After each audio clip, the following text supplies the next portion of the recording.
Ladies and gentlemen, theys and thems, and everyone in between, Stranger Things 5 is finally out for us to watch. It's been out for a few days since Wednesday, and I love the Stranger Things show in general. I started watching when season 2 came out and have been watching every season on its release since. But because this is the final season of the show, I wanted to take my time with the episodes. So I'm going to watch one at a time, give my thoughts in spoiler filled review of every episode here for your viewing pleasure. And in the comments, let's discuss each episode without spoiling the next one afterwards. So today we're going to just talk about episode 1 and we're going to get into it. So episode 1 is titled The Crawl, and I really enjoyed this glimpse getting us back into the world of Hawkins, Indiana. I think the character setups with everything that's happening has been really intriguing. I love that Robin is a radio host. That is a perfect job for Robin.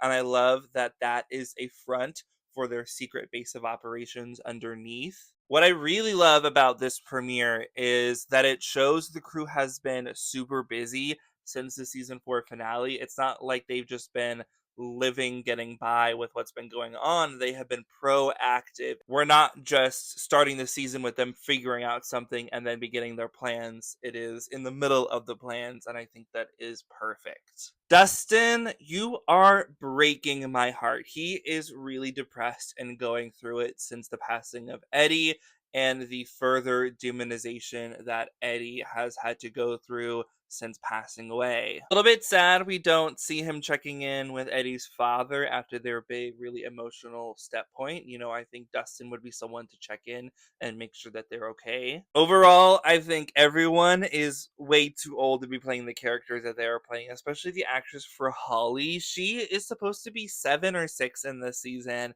and she looks like she's 12. You can cast someone that looks more like the age that they're supposed to play instead of continuing with the same actors every season. I think that would have been better for Holly. Because she is so much older, the actor in this season, it seems like she's supposed to be way more emotionally mature than what she is going through. So I'm a bit disconnected with Holly this episode. Like, even Millie Bobby Brown as 11 looks way too old in this season. She looked way too old in season 4, to be honest. But I'm still enjoying what she's going through. We're not at like peak season 3 Hopper, but Hopper with this beard that's going on, yum. Thank you very much. Something that I noticed with this season premiere, though, is everyone that was in the opening title crawl as like a main cast member was there, except for Erica. Erica has been through it. She is part of the crew. Why is she not involved with anything going on? Especially because she knows what's going on. Like, she knows the threat of Vecna. Why was she not part of any of their plans? And I love Erica. I love how difficult she makes things for Lucas. I love the attitude that she has, and especially towards Murray. I think it's really fun. Like, we didn't get any Murray and Erica interactions yet. Ugh, I'm so sad by that. One thing I didn't connect at all during season 4 is that the basketball jocks, like underlings, were the bullies in season 1 and season 2 of Stranger Things. That never connected until they were talking about the one guy peeing his pants like he did in season 1 when 11 made him do that. And I've watched season 4 of Stranger Things twice now. I did like a full franchise series rewatch before Stranger Things 5 came out, and that did not connect to me whatsoever in season 4.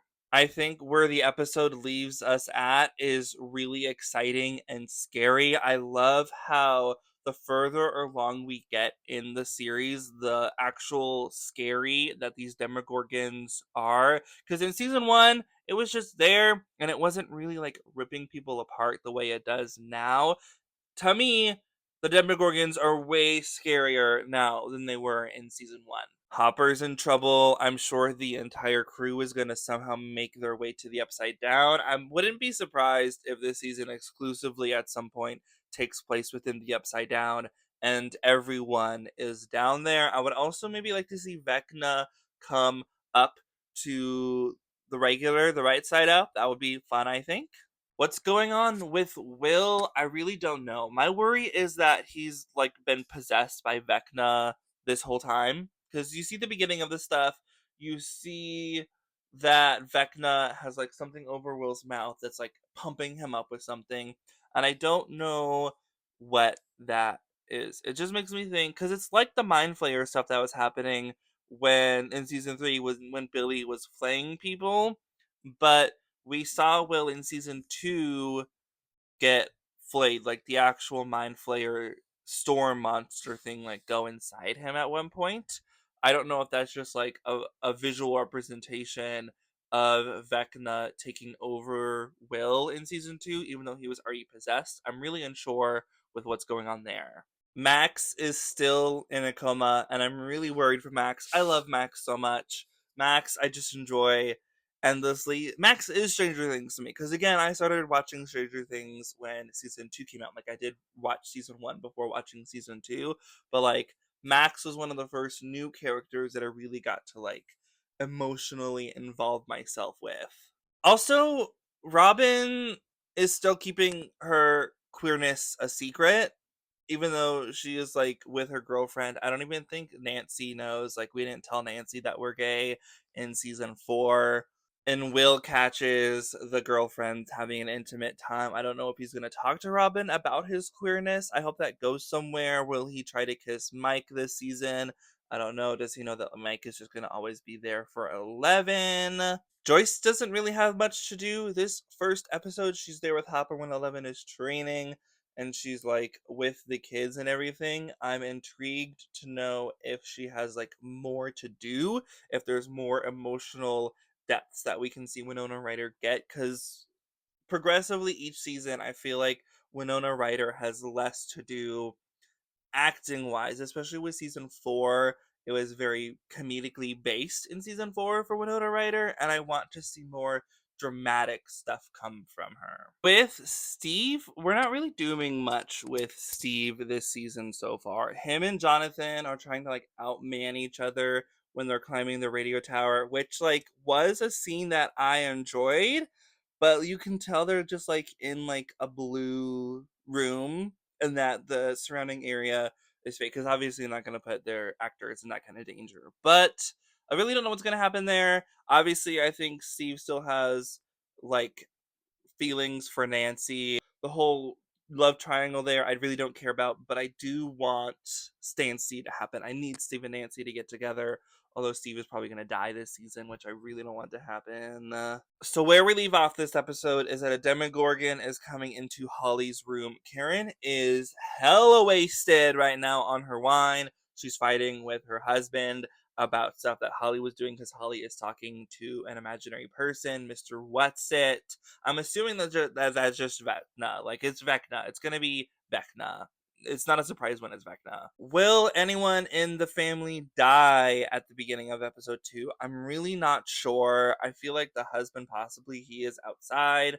I don't know if they're gonna kill Karen off. Like Cara Bueno has been a main listed actor the entire series, even though she hasn't done much, to be honest. And will Holly be dead after this next episode? I'm really not sure. I don't know if they're going to spend that much time setting up her character to do other things with her later on, or if they're just going to emotionally attach you to them and then kill them off. I love Big Brother Mike in this episode too. He is great at emotionally helping Holly with what she's going through, and the metaphor of him pulling out like a D&D figure and like using that as a protection for her and get her mentally strong. I really love. Mike, you're a great big brother. Good job.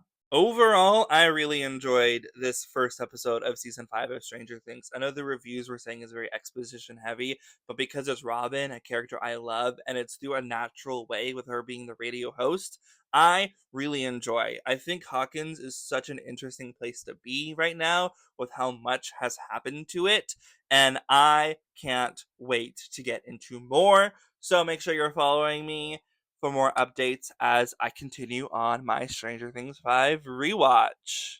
Not like a rewatch, but like watch in general. You get what I mean. Bye bye.